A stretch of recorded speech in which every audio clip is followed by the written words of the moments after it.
ओम शिवोहम शिवोहम शिवोहम। ओम सच्चिदानंद रूपाय विश्वोत्पत्त्यादिहेतवे तापत्रय विनाशाय श्री कृष्णाय वयं नमः। श्री कृष्णाय वयं नमः।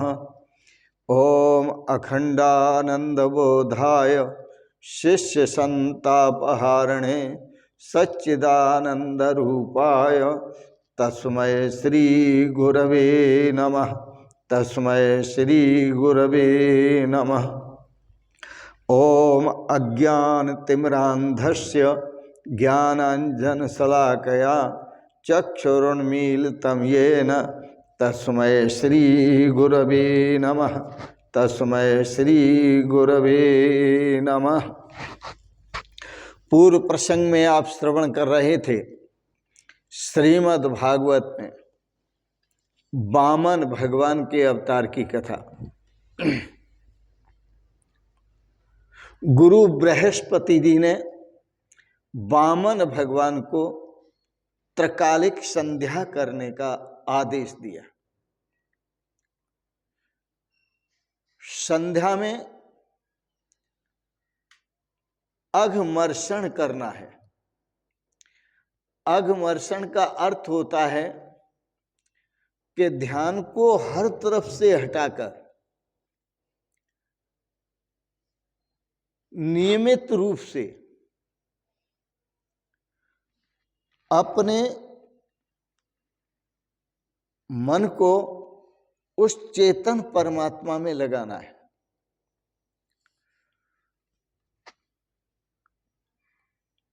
और संध्या का जो महत्व है वो सबसे उत्तम महत्व है सुबह का, प्रातः काल का। ब्रह्म मुहूर्त में उठकर स्नान आदि करके संध्या करना। मध्यम मुहूर्त है दोपहर का।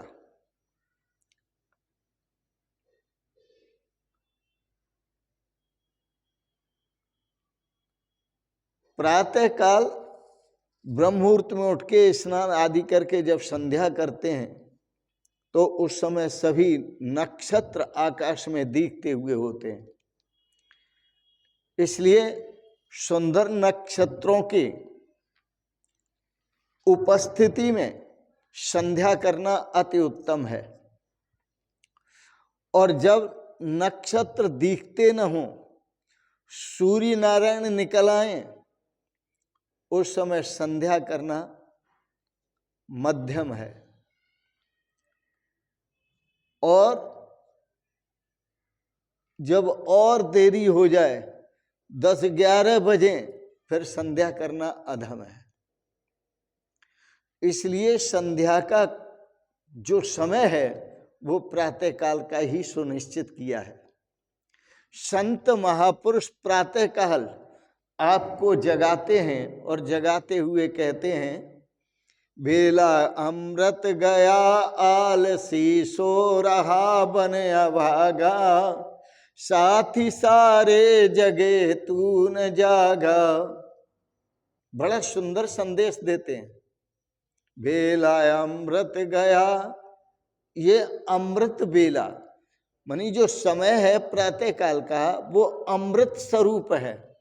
इसको ब्रह्म मुहूर्त का है।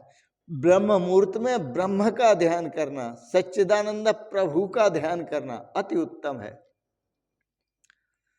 संत महापुरुष बड़े प्यार से जगाते हैं। जागो सज्जन वृंद हमारे, मोह निशा के शोभन हारे। जागो जागो हुआ सवेरा, मोह निशा का उठ गया डेरा। ज्ञान भान ने किया उजेरा, आशा दुखद अस्त भय तारे। जागो सज्जन वृंद हमारे। ये संत महापुरुष भगवान के अवैतनिक नौकर हैं जो आपकी सेवा में उपस्थित होते हैं और आपकी सेवा में लगे हुए हैं। बृहस्पति भगवान वामन भगवान को गुरु बृहस्पति भगवान वामन भगवान को उपदेश देते हैं। और उपदेश देकर जो भिक्षा पात्र कुबेर ने दिया था, कहते हैं ये भिक्षा पात्र आपको मिला है, जाओ भिक्षा मांग करके लाओ। और भिक्षा मांगने में जो अन्न मिलता है उसको मधुकरी बोलते हैं, उसे मधुकरी बोलते हैं। मधु रता उसमें बहुत होती है, मधुरता उसमें बहुत होती है। मंत्रोपदेश के साथ साथ भिक्षा मांगने का उपदेश दिया। वामन साक्षात नारायण का अवतार हैं, उन्हें भी गुरु शरणागति स्वीकार करनी पड़ी और गुरुओं का सद उपदेश ग्रहण करना पड़ा। साथ ही भिक्षा मांगने का अधिकार, तो भिक्षा मांगने का आदेश तो दिया ही, लेकिन मंत्रोपदेश के साथ साथ मंत्र का उपदेश दिया कि मंत्र जप कैसे करना है और किस मंत्र का जप करना है। इसके साथ साथ ब्रह्मचर्य धर्म का पालन करना, ब्रह्मचर्य धर्म का पालन करने का आदेश भी दिया और ब्रह्मचर्य आश्रम को समझाया भी कि यह ब्रह्मचर्य आश्रम जो होता है, ब्रह्मचर्य का जो पालन किया जाता है वो क्यों किया जाता है। हमारे देश की परंपरा ब्रह्मचर्य आश्रम की हमेशा से चली आ रही है और ब्रह्मचर्य आश्रम की जो परंपरा चली आ रही है, जब तक ब्रह्मचर्य आश्रम की परंपरा में साधक जीते हैं तब तक उनका जीवन परम आनंदमय होता है, परम शांतिमय होता है, परम सुखमय होता है और परम शक्तिमय होता है। वह मृत्यु पर भी विजय प्राप्त कर सकते हैं ब्रह्मचर्य के प्रभाव से। वेद में वचन आता है, ब्रह्मचर्येण तपसा देवा मृत्युम उपाघनत। ब्रह्मचर्य की तपस्या से, ब्रह्मचर्य की रक्षा से, ब्रह्मचर्य का पालन करने से देवताओं ने मृत्यु का भी नाश कर दिया, मृत्यु पर भी विजय प्राप्त कर ली। ब्रह्मचारी का धर्म मंत्रोपदेश के साथ साथ बृहस्पति भगवान ने वामन भगवान को समझाया। जब से ब्रह्मचर्य की परंपरा इस देश में नष्ट हुई है, याद रखना, बहुत संदेश दे रहा हूं आपको, बड़ा कीमती संदेश है। जब से ब्रह्मचर्य की परंपरा इस देश में बंद हुई है, तब से इस देश की दुर्दशा होने लगी है। और दुर्दशा इसलिए होने लगी है कि न तो ब्रह्मचर्य का पालन करते हैं, न ब्रह्म का चिंतन करते हैं, न उनके पास सद्विचार रहते हैं, न उनके पास सद्भाव रहते हैं, न उनका सदाचरण रहता है। इसलिए इस देश की दुर्दशा हो रही है। गुरु शरणागति को स्वीकार नहीं करते, मनमाने ढंग से जी रहे हैं। अरे भगवान को देखो, वामन भगवान को भी गुरु शरणागति स्वीकार करनी पड़ी। ब्रह्मचर्य के पालन के बिना कोई व्यक्ति महान नहीं हो सकता, याद रखें ये बात। यदि महान बनना है तो ब्रह्मचर्य का पालन करना है। ब्रह्मचर्य का पालन किया था महर्षि दयानंद जी ने, वो एक हमारे महान अद्भुत महापुरुष थे, आदर्श महापुरुष थे। ब्रह्मचर्य का पालन किया था स्वामी विवेकानंद ने, वो भी हमारे महान अद्भुत महापुरुष थे। आज ऐतिहासिक दृष्टि से दुनिया जानती है इनको। ब्रह्मचर्य का पालन किया था स्वामी राम तीर्थ ने। विवाह होने के बाद और 2 बच्चे होने के बाद भी ब्रह्मचर्य का पालन किया स्वामी राम तीर्थ ने। आज सारा जग जानता है, जो पंजाब के संत थे। ब्रह्मचर्य का पालन किया। भीष्म पितामह ने, जो मौत आई तो उसको कह दिया उधर खड़ी हो जाओ, मैं तुम्हारा नौकर नहीं हूं, मैं तो अपने भगवान का नौकर हूं, मैं तो अपने गोविंद गोपाल का नौकर हूं। तुम कहोगी तब मैं यहां से नहीं जाऊंगा संसार छोड़कर, लेकिन जब मेरे भगवान बुलाएंगे मैं तब जाऊंगा। तो ब्रह्मचर्य के पालन, जब से ब्रह्मचर्य का पालन करना छोड़ दिया है या नष्ट हो गया है, तब से इस देश की दुर्दशा बिगड़ती जा रही है। तो ब्रह्मचर्य पालन के बिना कोई भी महान नहीं हो सकता और न होगा। जो ब्रह्मचर्य का पालन करने की इच्छा करता है उसे बड़ा सावधान जीवन जीना पड़ता है, और बड़ा सावधानी से कैसे जीवन जीना पड़ता है कि एक तो होती है सजीव नारी, एक होती है निर्जीव नारी। तो सजीव नारी को भी, सजीव नारी का भी चेहरा नहीं देखना और निर्जीव नारी का भी चेहरा नहीं देखना, और उनके बालों को भी नहीं देखना। ब्रह्मचर्य का पालन करने के लिए यहाँ तक बता दिया, क्योंकि नारी का चेहरा देखने से काम जागृत होता है, उसके बाल देखने से काम जागृत होता है। तो इसलिए संतों की जो परंपरा है, वो संतों की परंपरा किसी को स्त्री देखने की नहीं है, लेकिन हाँ उसे देखा जा सकता है, लेकिन मातृभाव से देखा जा सकता है। इसलिए महर्षि दयानंद ने अपने भावों में लिखा है कि यदि इस संसार में ब्रह्मचर्य का पालन करना है तो हर स्त्री को मातृवत, माता का स्वरूप देखो। और जिसे हम माता का स्वरूप देखते हैं तो हमारे अंदर काम वासना जागृत नहीं होती। पहले जितने भी महापुरुष हुए हैं उन्होंने स्त्रियों को, पर स्त्री को हमेशा माँ का स्वरूप माना है और माँ का स्वरूप ही दिया है, माँ का स्वरूप ही मान लिया है। तब ब्रह्मचर्य का पालन करके वह महापुरुष बने थे। अपने आदर्श देखो, जिस रामचरितमानस का पाठ चल रहा है नवाह पारायण, आजकल प्रारंभ है, आज नवाह पारायण का 5वां दिन है, और 5वां दिन है, इसमें थोड़ा सा प्रसंग हम आपको सुनाते हैं कि जो लक्ष्मण जी और राम जी, राम लक्ष्मण और सीता जी का जब वनवास हुआ था तो वनवास में भगवान श्री राम थे।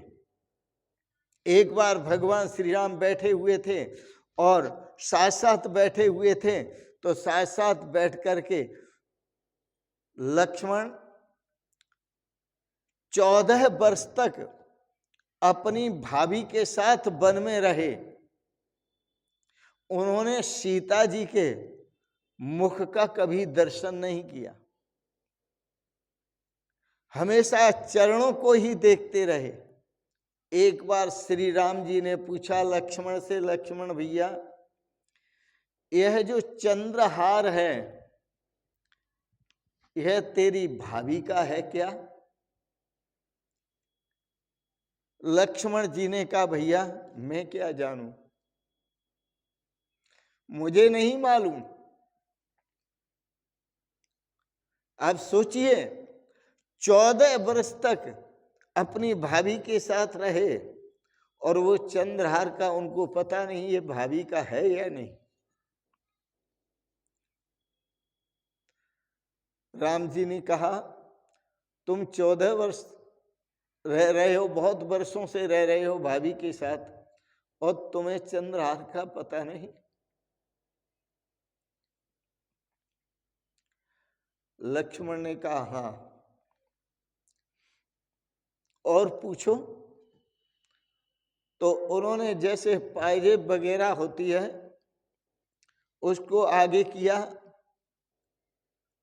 राम जी ने, तो लक्ष्मण जी ने कहा हाँ ये भाभी के। राम जी ने पूछा चंद्रहार का पता नहीं कि भाभी का है या नहीं, और पायजेब का पता है?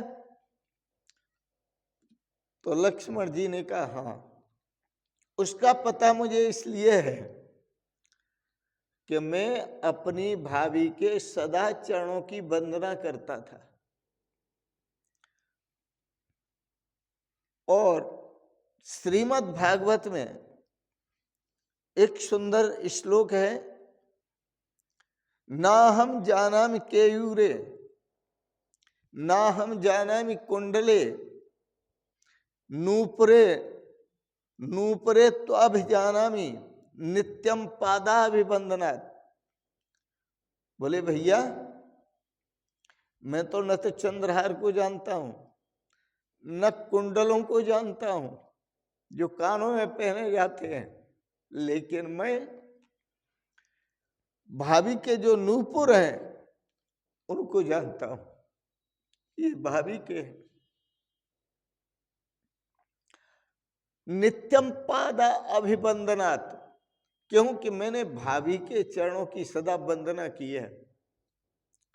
महापुरुषों का जो स्वरूप होता है वह परम पवित्र स्वरूप होता है। एक और भी उदाहरण मिलता है कि यह स्थिति तुम्हारी है लक्ष्मण, क्या तुम्हारा मन कभी चलायमान नहीं हुआ? मैं वन में तुम्हें भाभी के साथ छोड़ करके अकेला चला जाता था और तुम अकेले भाभी के साथ रह जाते थे, क्या तुम्हारा मन चलायमान नहीं हुआ? क्यों नहीं हुआ? उत्तर रामचरित में कहा, लक्ष्मण जी उत्तर देते हैं, पिता यस्य शुचिर्भूतो माता यस्य पतिव्रता तयो सूतः प्रसूतश्च तस्य न चलती मन।